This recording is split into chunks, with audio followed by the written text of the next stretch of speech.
I'm Stuart McIntosh with the BBC News. Hello. The former US President Donald Trump has condemned the federal criminal charges he's facing as ridiculous, baseless and a travesty of justice. In his first public appearance since his indictment on 37 counts over his handling of classified documents, Mr. Trump told a Republican Party convention in Georgia he was facing vicious persecution. With more details, here's Jessica Parker.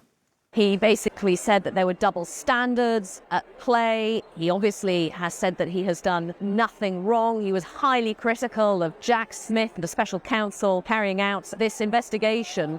So it was really along the lines of what we've already been hearing from Donald Trump via his social media over the last few days. But I think what's quite notable is he looks completely relaxed. This did not look like a man who is headed to court on Tuesday facing very serious federal criminal charges, which, of course, he denied. Ukraine's president has acknowledged that his country's long-awaited counter-offensive against Russia has begun. Speaking alongside the Canadian Prime Minister in Kiev, Volodymyr Zelensky didn't give any details about the operation. Paul Adams reports. A day after his opponent in the Kremlin confirmed that Ukraine was now on the attack, Mr. Zelensky shrugged, raised his eyebrows, pretended not to know who Vladimir Putin was, and said counteroffensive and defensive actions were now taking place. How successful Ukraine's efforts have been so far is very hard to gauge.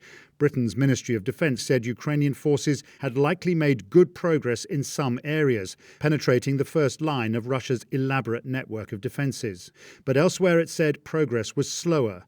Russia claims to have repelled all Ukrainian attacks so far. Ukraine says the area covered by flooding in the Kherson region as a result of the explosion at the Kakhovka Dam has almost halved. In his latest update, the head of the regional administration said water levels had dropped by 27 centimetres, but he said more than 30 settlements were still flooded.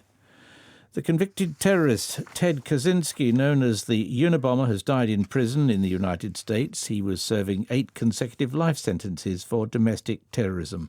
Alice Adderley reports. Ted Kaczynski was a gifted mathematician who studied at Harvard and was pursuing an academic career until in 1968 he dropped out and moved to a remote cabin in Montana to pursue a bombing campaign. He targeted people he believed were advancing modern technology at the expense of the environment. Over 2 decades, he mailed bombs to airlines and academic institutions, killing or injuring the recipients. He was finally caught by the FBI in 1996, following a tip-off by his brother. This is the World News from the BBC. The British government is facing a series of electoral tests in the coming weeks after 3 Conservative MPs resigned within 24 hours. The latest, Nigel Adams, didn't say why he was leaving. He's an ally of the former Prime Minister Boris Johnson, who stepped down on Friday. Mr. Johnson claimed he was forced out by an inquiry into whether he'd misled Parliament. He said he was the victim of a witch hunt. This was the reaction from some people in Mr. Johnson's constituency in London.